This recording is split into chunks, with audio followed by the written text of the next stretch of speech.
warahmatullahi wabarakatuh. Baiklah, perkenalkan saya Agnes Oktari, mahasiswa manajemen FEWMP tahun 2018. Nah, di sini saya akan membahas mengenai pengelolaan risiko dari sebuah perusahaan, yaitunya PT Telkom Indonesia yang ada di Kabupaten Dharmasraya, Sumatera Barat.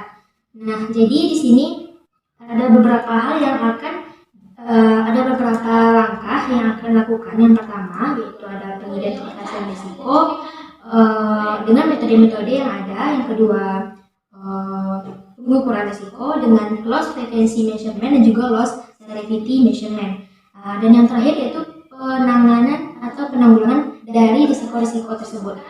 Nah, sebelumnya saya akan membahas tentang analisis risiko. Nah, jadi langkah awal dalam menganalisis atau mengelola risiko itu adalah pengidentifikasian risiko. Jadi sebagai dasar dalam proses pengidentifikasian risiko tersebut perlu dipahami apa yang menyebabkan timbulnya risiko-risiko tersebut, baik berupa pengaruh lingkungan internal maupun lingkungan eksternal. Nah, langkah yang pertama itu pengidentifikasian risiko. Ada beberapa periode atau risiko yang dapat diidentifikasi, yaitu yang pertama. Risiko yang pertama yaitu risiko pelayanan internet yang rentan terhadap akses ilegal maupun virus-virus komputer. Nah, jadi maksudnya itu pelayanan internet ini sangat mudah terkena akses ilegal dari pihak luar maupun terkena virus-virus komputer.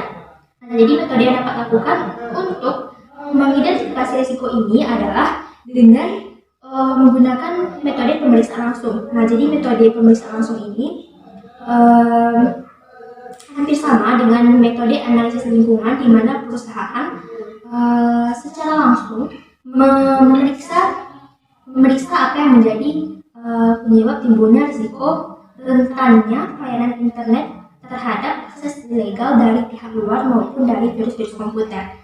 Nah, sumber data dari risiko yang pertama ini adalah internal. Selanjutnya, langkah yang kedua yaitu risiko yang kedua yaitu kegagalan melanjutkan operasi jaringan PT Telkom kepada operator lainnya. Jadi maksudnya itu terjadi kesalahan atau gangguan pada operasi jaringan PT Telkom sehingga tidak bisa meneruskan ke operator lainnya. Jadi ada kesalahan atau gangguan tertentu. Untuk itu diperlukan metode. Jadi metode untuk mengidentifikasi risiko ini dapat digunakan dengan menyiapkan atau membuat daftar pertanyaan atau biasa disebut dengan kuesioner. Nah, jadi kuesioner ini biasanya itu kita menyiapkan berbagai pertanyaan untuk yang berkaitan dengan risiko kenapa terjadi kesalahan atau gangguan dalam melanjutkan jaringan tersebut. Nah, selanjutnya sumber data yang dari risiko yang kedua ini termasuk kepada sumber data internal. Risiko yang ketiga yaitu risiko karyawan yang meraup keuntungan pribadi dengan merugikan konsumennya. Nah, jadi di sini di PT Telkom tersebut ada beberapa karyawan yang beresiko dalam mengambil keuntungan pribadi dari kepentingan dari konsumennya. Misalnya seperti menekan tarif pembayaran layanan internet WiFi misalnya yang lebih tinggi dari harga yang seharusnya. Metode untuk mengidentifikasi risiko ini bisa digunakan yaitu dengan berinteraksi dengan bagian lain atau bagian internal dari PT Telkom itu sendiri. Nah, jadi metode ini bisa dilakukan dengan berinteraksi langsung dengan bagian internal untuk menggali informasi kenapa risiko ini bisa terjadi dalam perusahaan tersebut, apa yang memicu terjadinya risiko karyawan yang mengambil keuntungan dari konsumennya.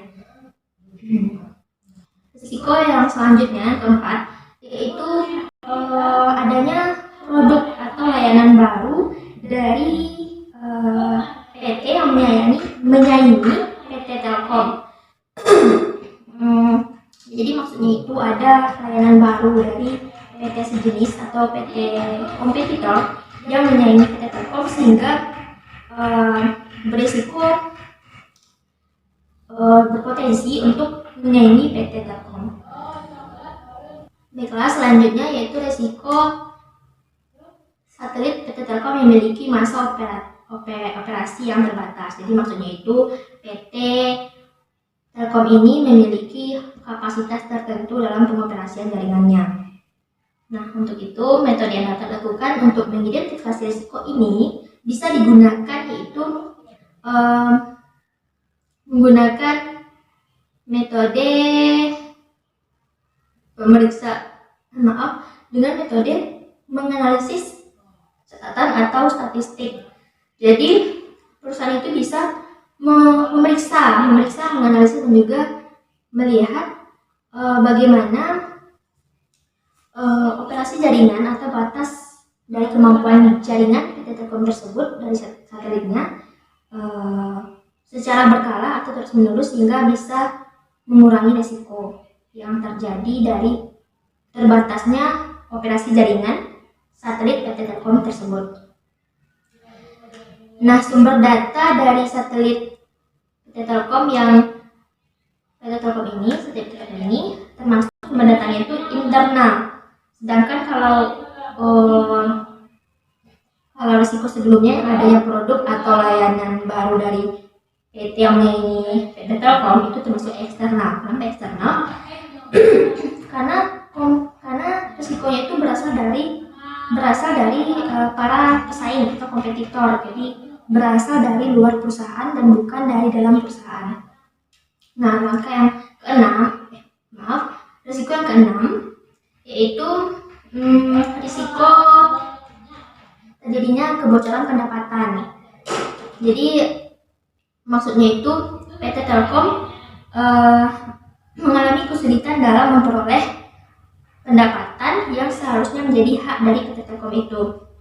Jadi hal ini bisa terjadi dengan melalui kerjasama yang dilakukan oleh PT Telkom yang menyebabkan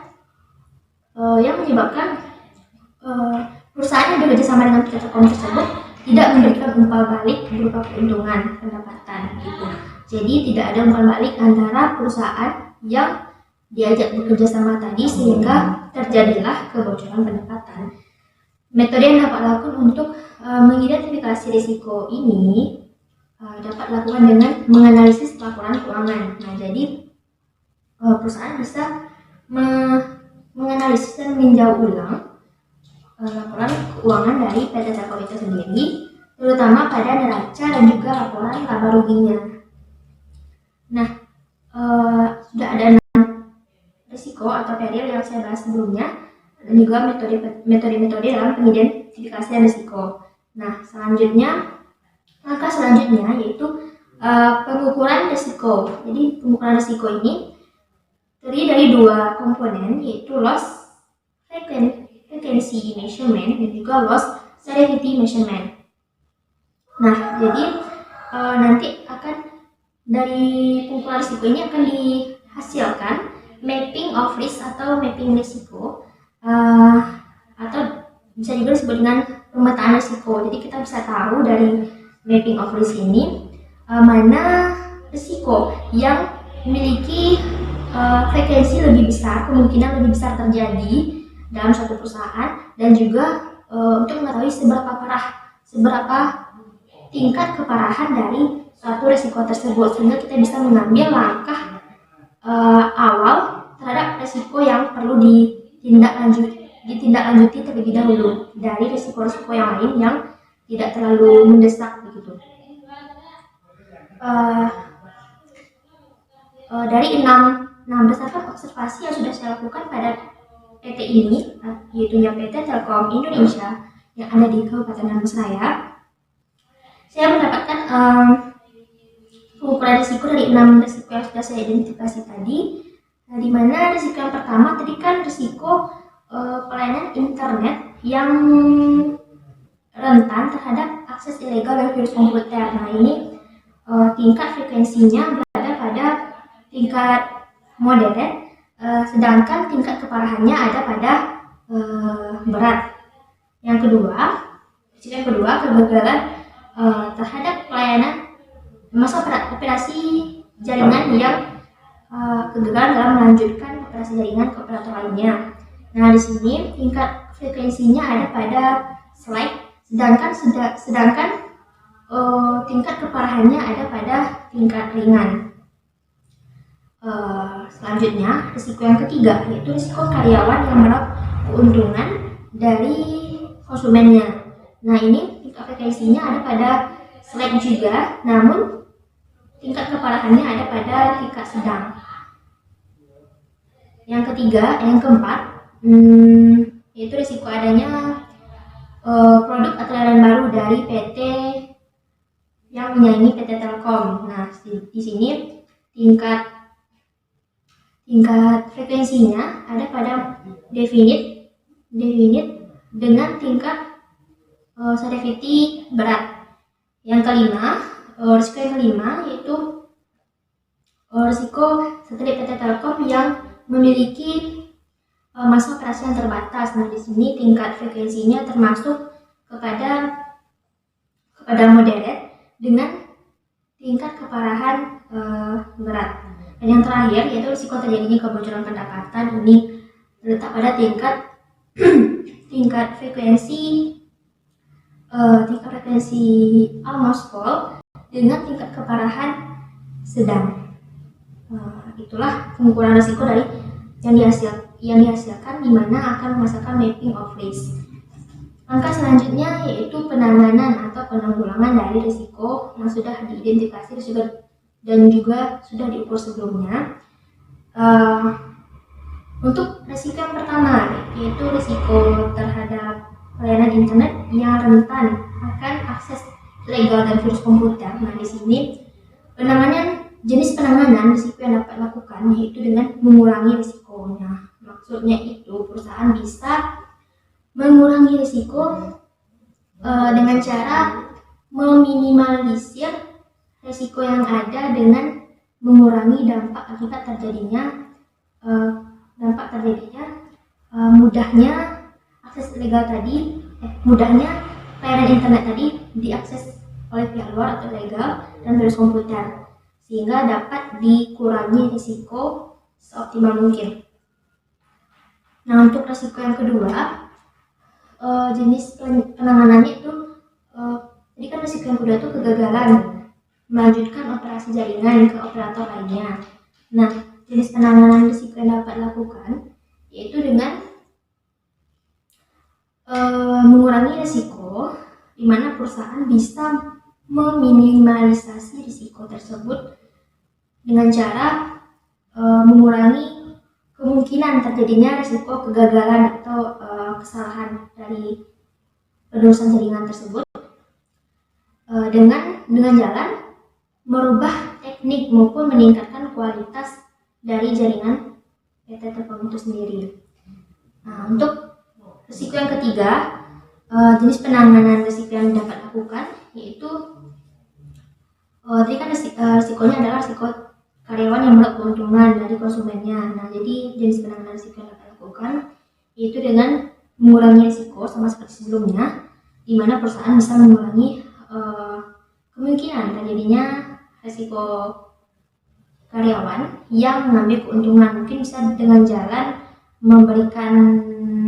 menekankan kepada karyawan untuk berlaku jujur, untuk tidak mengambil keuntungan, dan juga dapat memberikan sanksi kepada karyawan yang berisiko mengambil keuntungan dari konsumennya. Nah, untuk risiko yang keempat, ini kan risiko adanya produk atau layanan baru dari PT yang menyaingi PT Telkom. Nah, jenis penanganan risikonya dapat dilakukan dengan menerima risiko. Nah, jadi maksud menerima risiko di sini adalah perusahaan tidak melakukan tindakan yang berarti terkait risiko tersebut. Kenapa demikian? Karena risiko ini datang dari pihak eksternal eksternal, yaitu dari pihak kompetitor atau pesaing. Jadi tidak ada tindakan dari perusahaan yang bisa dilakukan selain terus meningkatkan secara terus-menerus kualitas dari PT Telkom, yaitu dari layanannya maupun lain sebagainya. Nah, untuk risiko yang kelima, yaitu satelit PT Telkom yang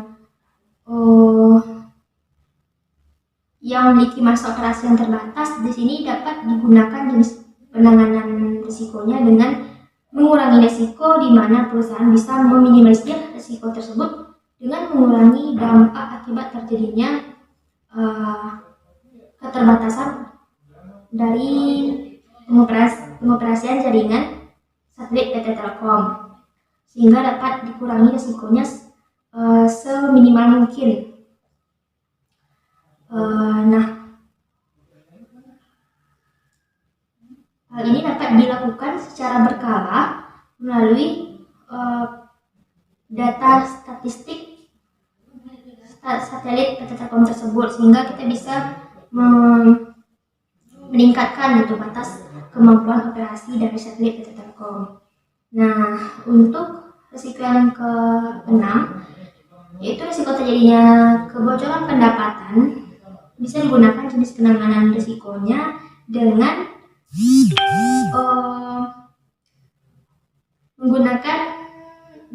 mengurangi risiko, di mana perusahaan bisa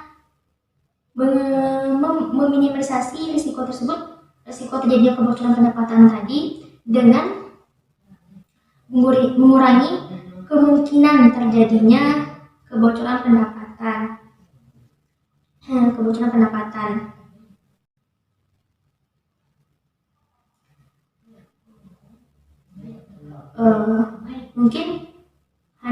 Mungkin sekian pembahasan saya mengenai pengelolaan risiko atau analisis risiko dari PT Telkom Indonesia yang ada di Kabupaten Dharmasraya.